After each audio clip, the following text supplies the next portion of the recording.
welcome to Good Grief, a podcast dedicated to demystifying and destigmatizing grief with compassion and sometimes humor. I'm Nikki. I'm an end-of-life doula and a grief coach in Columbus, Ohio. Hi, I'm in Ohio. I'm not going to edit that out. Welcome to this week's episode, ladies and gentlemen. It has been a comedy of errors for quite some time before I even hit record. I started this episode about 5 different times, and apparently something's going on in my neighborhood because about 7 different cop cars have flown by my house going the wrong way down the one-way street, and now there's a helicopter circling around, so hopefully my microphone is not picking that up. And then I had a sneezing fit. Okay, anyway, so let's move on to today's episode. This is a subject I've had on my list of topic ideas since I started this whole podcast idea, and it's on grief versus mourning. So before we go any further, let's just, the technicals of it, as it were, grief versus mourning. So like, what's the difference, right? These words are used interchangeably all the time, and they really are 2 different things, but they're similar. They are different things. Grief is really just the feeling, the emotions, psychological response following a loss. And then mourning is more the physical expression of the grief. So grief is the feeling, mourning is the activity. It's the external expression of your loss. So there you go. Episode over. No, I'm kidding. The reason why I felt so passionate to go ahead and record this episode is I was downstairs eating dinner and I read a really, really cool article or blog post in a blog I follow. And I finished up my dinner, didn't even do the dishes, ran upstairs, plugged my microphone in, warmed up my laptop, and here I am. And honestly, that's half the reason I started this podcast, because I ingest so much media on these topics because I'm very passionate about it. And I'll read something, hear something, watch something that just really strikes with me, and I want to share it with somebody. And my husband works a lot, and plus, when he is home, I don't think he wants to talk about death all the time like I do. A lot of normal people don't, so I'm sharing it here. But anyway, so I'll go ahead and dive into this article. It was really exciting to me because I learned something that I really had no idea about, and I'm always fascinated by learning how different cultures handle death and dying and grief and mourning and things like that. It's one of my favorite things to learn about, is how different cultures do things. It's just fascinating to me. And this blog post, which I will post in the show notes, is from the Amateur's Guide to Death and Dying blog. And it was a recent article. It was about 3 or 4 days ago. And it is called The Parallels Between Jewish and Latino Catholic Mourning. So I have, full disclosure, I'm neither Jewish nor Latino. Latinx, I'm not sure the correct pronunciation of Latinx. Either way, you know what I mean. And I've never practiced either of these things, and I have never been part of either one of these rituals. So I'm just going off of things that I have heard anecdotally, things that I have read through other articles, blog posts, YouTubes, whatever, other media I've ingested. So I'd have no firsthand experience with either of these things. In the Jewish tradition, I think a lot of people have heard of sitting Shiva, which is spending 7 days mourning after someone's death. And I'll get into that here more in just a minute, but this whole article was about the parallels between that and Los 9 Días, which I had never heard of until I read this article. But apparently Catholics in many Latin American countries, mostly Mexico and Dominican Republic, but several others as well, practice what's called Los 9 Días or Novenario. I'm not sure, there's no accent mark, so I don't know where the emphasis is in Novenario.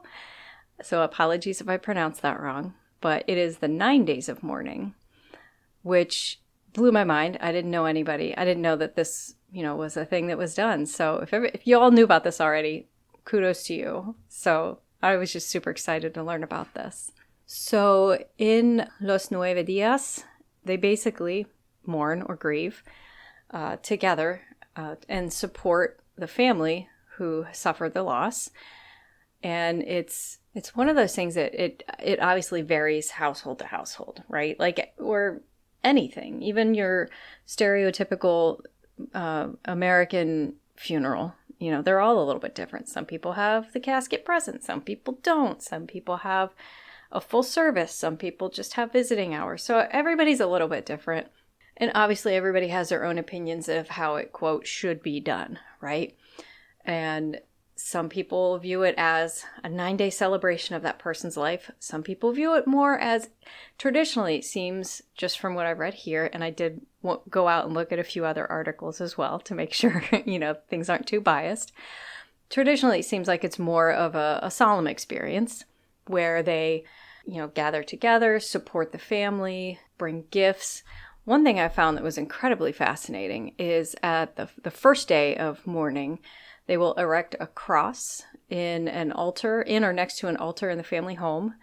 And then on the last day, they carry that cross to the deceased's final resting place, wherever they're buried or, interred or whatever. And it's kind of like a symbol of the journey the departed is taking to their next realm, wherever they're going next, and their family's efforts trying to help them to get there, to get to their final resting place. So, and then in the days in between, there are offerings that are placed at the altar to be, cleared away when the mourning period is over. But some of them are like small gifts somebody wants to send off with the deceased. Usually things like flowers, rosaries, fruit, things and herbs, things like that. Specifically in the Dominican Republic, on the final day, a cow is slaughtered to feed the crowd. And because usually by this point, the whole town will have heard about, whatever's going on, and everybody's welcome. Doesn't matter if you knew the deceased or not. No one is turned away. Everybody is welcome. And it's, to me, envisioning just an entire community of people who might not even all know each other, gathering together to break bread and offer their support to a family that is grieving and mourning is just so beautiful. And that just hits a place in my heart that makes me so happy. Obviously not happy that a loss has occurred, but I think it's just beautiful when groups of people can come together and be there regardless of how they feel to support anybody, It's lovely. In the Jewish tradition, Jewish law says that the dead should be buried no more than 24 hours after the death. I think from what I understand of the few Jewish people I know, I think it depends on the temple you belong to or the area you're in, because sometimes that's a little more lenient and sometimes it's very strict. So I think it kind of depends also, on where you are. But then there's interesting little differences between Los Nueve Dios and sitting Shiva. Something interesting I've read before is, not always, again, everybody's a little bit different, but a lot of times when people sit Shiva, they sit on the floor or on pillows or like really low chairs to symbolize bringing themselves closer to the deceased and being low with their grief, which I love. Really cool symbolism like that. It's like the wearing of the yarmulke to symbolize, there's a power over you.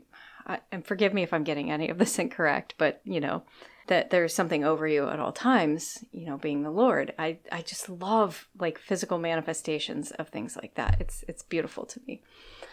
Whereas in the Latin American traditions, it's a little more, I don't want to say relaxed, but, and again, these are all dependent on the families. Some people might want everybody to sit on the floor and cry the whole time. Other people might be more apt to say, hey, let's just have a good time, or let's take it easy. Let's talk happy things, Either way, I especially love the concept of both of these traditions, Shiva and Los Nueve Dias, in that you're consciously taking time out of your life to remember the life that was just lost. It's so easy to, I don't want to say it's easy because it depends on the loss, but especially if it's a distant family member, maybe somebody you didn't know that well, to be like, oh my gosh, I'm so sorry. And you spend one day to go to the funeral and that's it. I think it's beautiful to spend an extended period of time, especially with your family, so everybody can just be together and just feel all those feelings and pour out all those emotions to each other and just be there to support each other. There's just something so beautiful about that we have lost in a lot of our Western culture. I think that we do ourselves a great disservice in a way by following a lot of the newer norms of our Western cultures here, where we go through the motions. We have a funeral, we keep the stiff upper lip, and then we go home and we cry alone. Having all your friends and family surround you for days on end to allow you that space and that time to openly mourn it's invaluable, in my opinion. Keeping it all to ourselves, I think that's why we suffer so much, because we're keeping all of our emotions to ourselves. We're not sharing them with our friends and family. And I'm guilty of that as well. I'm absolutely guilty of that as well. We all are to a degree. But I think this is where we're failing ourselves as a culture, is we're ignoring our grief and our emotions, and it's not that we're not dealing with them, we're not sharing them, we're not admitting we even have them. And in these other cultures, they're not only admitting to all their friends and family that they're grieving, they're all doing it together. They're giving somebody a safe space and time to outwardly mourn a loss. And we're not doing that. Sorry, let me hop down off my soapbox now. There's so much I could say about death and dying as a doula that bothers me about our culture, which is why I got into this profession to begin with. I'm so passionate about it, and there's so much I can say, and this podcast isn't really for that. So I'll try to leave that on the back burner for now. But anyway, I was so excited to read that article. I'll link it in the show notes, so check it out. It was beautiful. I did find, similarly, like posted a week prior, there was a really neat post in that same blog that is a reading list for the grieving, which grieving, you can use that word interchangeably with mourning. I know, grief, mourning, grieving. This is the outward expression of the emotion, right? So anyway, it was basically just a book list of beautiful novels about grief and mourning. And I am going to put every single one of these on my to-read list now. Some of them I think might not quite be my speed, but there was a really beautiful quote in this post that I want to read that, Sally Oliver was the author of this post. I should have put this at the beginning of the episode, but this one, like half a paragraph, is just so spot on to me. It says, "The act of mourning itself is a final, destitute version of love. It is a mangled, tortured, messy last phase of it, one that exists for itself alone, without an answer and without hope of being reciprocated ever again. It is also a small act of rebellion against the world, ignoring all calls to be healthy, sane, responsible. Perhaps there is a bitter and unbearable relief in this unraveling." I just thought that was such a great way to phrase that, because it really is. Mourning is absolutely an act of love. If you didn't love the person you lost, why would you be mourning them? It's just a beautiful outward act of love to mourn a loss. If you're mourning them, that means you really loved them. Ooh, okay. So changing gears real quick. There is another article I read a long time back that I've had in my notes here. Actually, it wasn't that long. It was like 2 or 3 months ago. About grief and hiking. So I don't know if I've mentioned it yet on this podcast, but anybody that knows me personally knows I'm an avid hiker and a backpacker. My husband and I, actually, I will put an announcement on this podcast, but I'm going to be gone for the entire month of August. My husband and I are hiking the Long Trail in Vermont, so 272 miles. Neither here nor there, but so I won't have any episodes coming out during that month. Yeah. Anyway, so there was a really cool article in, there's an article or a website called The Trek, TREK, that I follow. It's got a lot of really cool articles on hiking. It's mostly about hiking the Appalachian Trail, but it's for through hiking in general. But I have read a lot of books about hiking, and it seems like a lot of people that end up hiking the Appalachian Trail are doing it because they've just lost somebody. Not a lot of people, but a lot. Here's the thing. If you've hiked the Appalachian Trail, you wrote a damn book about it. Everybody that has hiked the AT wrote a book. If I hike the AT, guys, I promise you I will not write a book. I'm too lazy for that. But anyway, there are so many people that have suffered a tremendous loss. There was a book I read called Hiking Through by Paul Stutzman, I believe. I'm pretty sure he lives here in Ohio. I'm 90% sure. Either way, he lost his wife tragically to breast cancer, and in his grief hiked the Appalachian Trail. And it was a healing process for him. And I won't say if you're mourning, go hike the AT. Dear God, it blows my mind that people go out and hike this thing with zero experience. Like, I'm terrified of hiking that, and I've been doing this for quite some time. But regardless, yeah, things like that, physical movement isn't always best for everybody. So I'm not saying anything is the right way to mourn or to grieve, but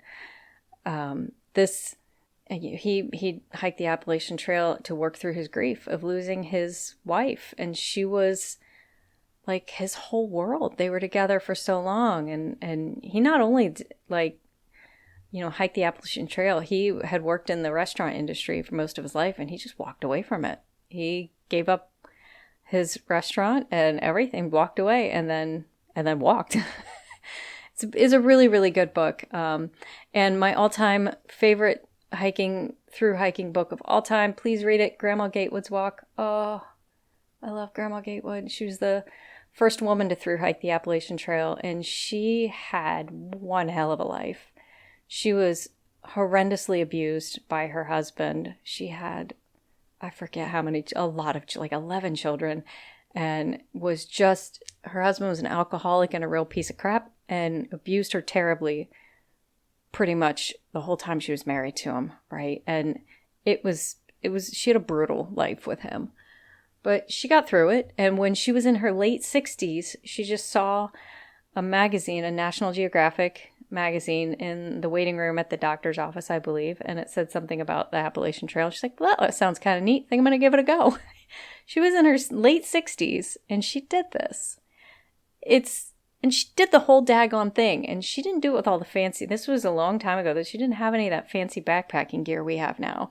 No lightweight stuff. She hand-sewed a bag out of denim. What? No straps. It was just like a rucksack she slung over her shoulder. Had a shower curtain for her shelter, a blanket, and some like cans of, sardines and soups and whatnot, and a canteen, and took off. She was wearing Keds, or some variation of Ked-style shoes, right? Anyway, I could go on all day about Grandma Gatewood because she's my hero, my idol, and I love her. But that was kind of her. If you ask her, and in her interview, she just said it sounded like a neat thing to do. But it kind of feels like, in her own way, it was her way of working through everything she had been through in her life. And there was a whole article in the Trek, which I will also link in the show notes, about people who, hike this trail to get through their grief. And this specifically was about a young lady. She and her dad started talking about, they both enjoyed hiking, and they started really talking about doing the Appalachian Trail, and they got kind of excited about it, and never really made a plan, but they said, we're going to do this. We're going to do this. And one day she was like, I think I'm going to do it. And he said, don't you dare. You're not going without me. But, stuff got in the way, whatever. Time went by and he passed away. And I'm going to start crying. She just said, I'm hiking this. I'm doing this, She's like, I'm alone, but I'm not totally alone, That was her way of honoring her father, who died a little too young, was to hike this trail. Anyway, wow. This got to be a long episode, and that's okay. Nothing wrong with that. But once again, that's why I started this whole podcast. I'm so passionate about these topics, and this got into hiking at the end, and gosh dang, am I so passionate about that too. So thank you so much for tuning in. Before we go, now is the time in the episode where we get to the death deck. That's my sound effect. It's I'm going to shuffle up the cards here. Oh, I dropped one. Well, maybe that's the one I should read then. Okay. This week's question is curtain call. My perfect last day on earth would be spent doing what and with who or whom? It says who on the card. Is it whom? Oh, my mother's going to kill me. All right. My perfect last day on earth would be, I don't know. Either way, I'd want to be with my friends and my family. You know, it seems like a stereotypical answer, but it's the truth. I want to be with my husband, love of my life. But doing what? I mean, part of me wants to say like going for a hike or, but just being outside, somewhere in the forest. But I don't know. Also laying in a hammock, reading a book, drinking a glass of bourbon sounds quite lovely too, which is exactly what I'm going to do when I'm done recording this. Okay.